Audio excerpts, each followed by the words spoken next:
getting a few more people in. We do have 100 plus confirmed registrations. So we're at about 20 right now, 27. It's growing. If I could just ask you all, if you can just make sure that your microphone is on mute. There's a slight amount of interference from somewhere.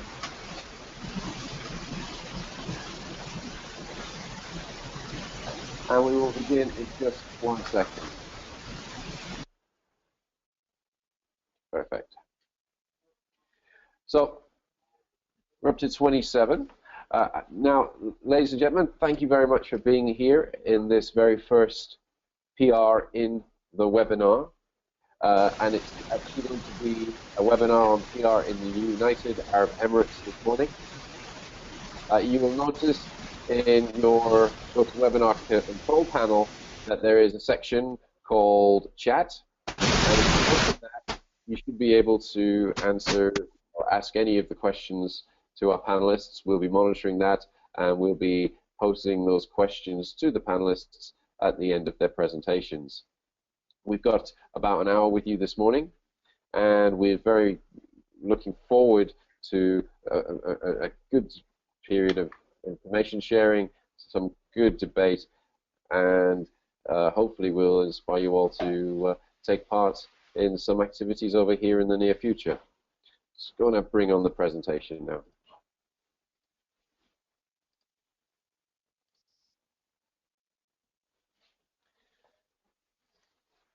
So this is our first presentation on PR in the UAE, and it's organized by the Chartered Institute of Public Relations, and it's the first time that the CIPR will be hosting a dedicated international webinar to help its international PR practitioners find out more about different parts of the world. In this particular webinar, we're delighted that we're working with the Middle East PR Association to shed some light on one of the most famous countries in the world, the United Arab Emirates. And so, ahlan wa sahlan to everybody on the webcam and on the conference call. And I'd like to introduce you to myself, first of all. My name's Stephen King. I'm an accredited practitioner of the Chartered Institute of Public Relations. I'm also a co-opted member of the CIPR International Committee. And I'm also involved with the Middle East PR Association over here as Director of Strategic Alliances and Partnerships. I'll be your moderator today. And joining me will be Mr. Taryam Al-Sabehi. He's the Director of Corporate Communications, and he's part of the Executive Communications and Strategic Affairs Department of TAQA, or the Abu Dhabi National Energy Company. And we also have Mr. Alec Malouf, who is also an accredited practitioner of the Chartered Institute of PR, who is the Public Relations Manager for P&G and the Vice Chair for the Middle East PR Association, MEPR, as well. So welcome, both of you. Thank you, Stephen. Just as a quick introduction, the CIPR International Committee, which is organizing this, is the sector group which is responsible for supporting its international communicators. So the idea is if anyone out there is looking to do PR as part of their regional remit, or wants to travel and conduct PR by living in another country, the CIPR International is there to assist you. If you come into the Middle East, we'd be delighted to welcome you under MEPRA, and we're here supporting all PR professionals across the Middle East to give them industry insights and help develop their skills. Very recently, the CIPR and MEPRA has signed an agreement. One of the steps in that is to run this webinar, but the most important thing is to offer the Chartered Institute's Chartered Practitioner qualification, which is the highest level of professional qualification that's available out there, and it shows a commitment to continuous learning and knowledge. It's a true benchmark, and we're very delighted to be offering that. So, at the UAE, and a quick introduction to give some context before I introduce you to our two panelists. The UAE is a country which is about 44 years old, and it has 7 major emirates. It's a federation, including Abu Dhabi, which is the capital, Dubai, the emirate which you probably all have heard of, Ajman, Fujairah, Ras Al Khaimah, Sharjah, and Al Quwain. The ruler of the nation is His Highness Sheikh Khalifa bin Zayed Al Nahyan, who's the president and the ruler of Abu Dhabi. And we also have His Highness Sheikh Mohammed bin Rashid Al Maktoum, who's the vice president and prime minister and the ruler of Dubai. UAE has one of the 7th largest reserves of oil in the world, has 10 million people, and its currency, which is linked to the dirham, is linked to the dollar, is called the dirham. And for your own calculations, £1 is about 5.5 dirhams at the moment, and €1 is 4 dirhams. Some fun facts: the UAE is a very, very safe country. It has 0% crime. It's extremely hospitable for children and for families. It's a great place for people to come and work and live. We even have very high-end sports cars for Bugatti to help keep everything in order. There's no tax here, and PR agency salaries, for those of you who are thinking of moving over here, range from 6,000 dirhams to 50,000 dirhams a month, and in-house roles can be a little bit higher. The country also is well known for its tallest buildings, some of its most iconic structures, such as the Burj Al Arab at the bottom, and the tallest building in the world, which is the Burj Khalifa at the top there.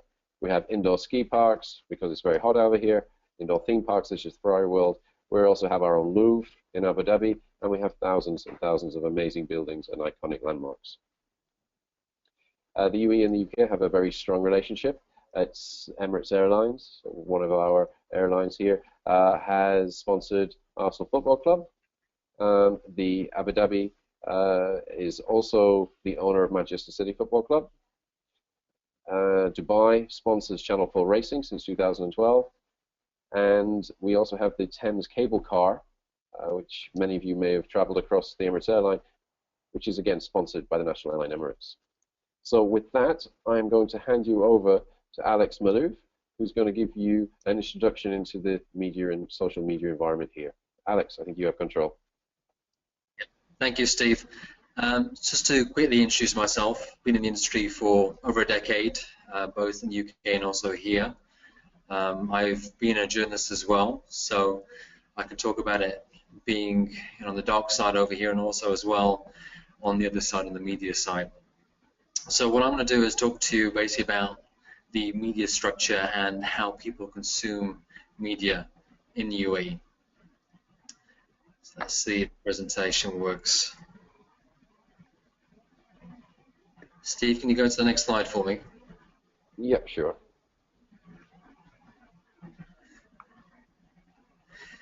So let's talk about firstly the ownership structure. Most of the media outlets in the region are owned by the government, and UAE is no exception. The newspapers in particular, and also broadcast. There is some private ownership, but these are mainly either weeklies or monthlies. In terms of how media work, pretty much the rules are the same. There is very little negativity in terms of the media, so you won't see the debate which you would see in terms of the UK when discussing policies or discussing issues which have different ranges of opinion. People will push out notices from government, so government, you'll see notices coming through all of the media channels. You will obviously not see that with the private sector, however. In terms of how we deal with official institutions, there is no criticism of the ruler, the ruling families in the country, the official religion, and also the local culture and the Arabic language. What you all will find in terms of the private institutions, there is a little more leeway in terms of differences of opinion. But having said that, you will still find the same overall consensus in terms of any issue which is of national concern. So can we go to the next slide, Steve?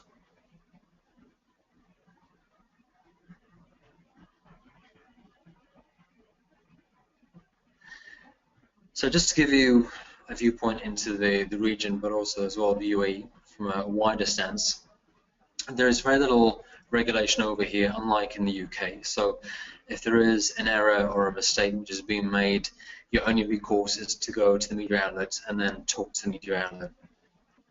and that can sometimes be a challenge because often journalism, you will not find journalism in general here being on the same level as you would find in terms of the UK. There is some anti-Western sentiment, but really not much, not like it used to be. What you will find is that people are very proud of their local cultures over here instead. Dubai in particular has become a hub for global media. We're also seeing that now happening in Abu Dhabi. So Sky News, which you would know from the UK, has an Arabic bureau over here. Sky News Arabia is actually an Arabic station, which is partly owned by the Abu Dhabi government. CNBC from the US has a hub in Bahrain, but also as well has offices in Dubai. CNN is also based over in the UAE. We were supposed to have ITV News coming over. They haven't come over yet, but that's still in the works. What else do we see? We also see a great deal of movement in terms of the internet and social media. By and large, internet penetration here in this region, particularly in the UAE, is very high, and also as well consumers have taken to social media, especially through mobile devices. So can we go to the next one, Steve? And let me talk you through the consumption patterns, and this will have changed. This is from 2012 in the Arab Media Forum.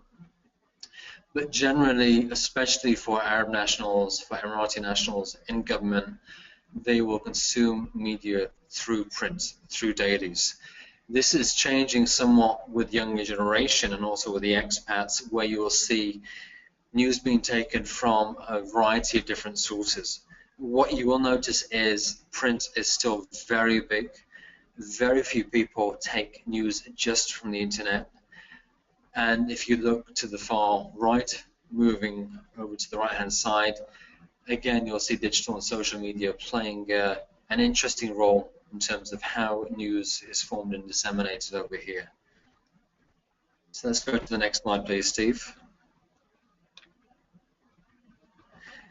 The media landscape. In keeping what we were discussing over the past 2 to 3 slides, it's very much slanted towards print, towards dailies, both in Arabic and English, towards as well weeklies and monthlies. We are seeing more broadcast, but again, a lot of the broadcast space, interestingly enough, is actually being now aimed at the likes of YouTube and through other social media channels, through digital channels. But broadcast has been coming up here for a couple of years. Even the global players, the likes of Reuters, have also got people over here, Bloomberg, who actually do broadcasting from the UAE. Take to the next slide, please, Steve. So a couple of quick facts for you. There are certain times of the year where consumption changes drastically. One of them is Ramadan, which is the holy month. It's where when Muslims fast, it's very much a family occasion, and you will see media consumption, especially through TV, soaring. That's when, again, families come together after they break their fast, and they all gather and they all watch TV as one. We don't have much in the way of specialist media over here, particularly in areas such as medicine. Very much the media we have is general media, be it either in the dailies or be it in the weeklies and monthlies. Radio is big over here. We've got a lot of traffic, so people spend a long time in their cars. Both media or broadcast in terms of English, in terms of Arabic, and also as well in terms of other languages. Hindi, for example, is very popular on the radio. There's a focus on lifestyle. It's very popular over here, as well as general business publications, which have come into their own over the past, say, 6 to 7 years. Social media is on the rise. I've got a few stats for you, which I'll be more than happy to share. And as well, you will also see media coming in from across the region, from hubs in Cairo, places like Beirut, and also as well soaps from Turkey. You'll also find people, Arabs especially, watching news from around the rest of the GCC. What we do find, because of social media, reading habits among the youth are declining. They like to consume their media online, particularly through their mobile. Just to give you a couple of stats in terms of social media here, to give you an idea as to how popular social media is. In terms of Facebook, we've got 4.5 million monthly active users. Of that 4.5 million, 3 million use Facebook on a daily basis. 49% of which actually use and view Facebook via their mobile. In terms of Instagram, we've actually got 2.2 million monthly active users in the UAE, of which 1.2 million use Instagram on a daily basis. And in terms of consumption, we are probably globally we consume more media via digital than anywhere else. You will find that people consume on average 6 hours of media through their mobile devices.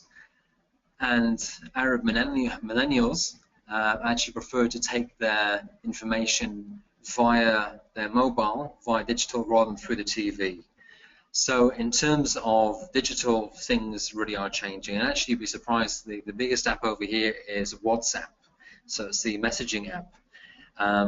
96% of people in the region, including UAE, use WhatsApp on a daily basis. So if you're thinking of doing anything which is focused towards youth, you've really got to go to that segment of social media and digital. So just take me to the next slide, Steve. And a couple of do's and don'ts. These are pretty obvious. We're very much a region where things are done face-to-face. So it's all about appearance, about making sure that you are looking the part and you sound the part. A lot of what we do is based on, or done for newspapers, so a lot of it is based on facts. So you have to have your facts and figures to hand. Again, you've also got to understand the positive sentiment at play in the media, so you've got to play to that. Conversely, the three areas you don't touch, one is sex, one is politics, and also the third is religion. Nothing over here is off the record, so don't use that with any media over here. People sometimes use NDAs, but in general we don't in this region. And again, because we don't have specialist media, I would avoid using technical jargon with journalists. They are general journalists. They don't have, many of them will not be focusing on any specific areas apart from, say, lifestyle or business or local news or foreign news. So again, stick to the generals and the basics. So thank you, Steve. That's my area done. Brilliant. Thank you very much, Alex. So this is where we stop with our presentations, and we'll introduce you to Mr. Talem Al-Sabehi, who will take us through and give us his perspective as a UAE national into his country, the UAE.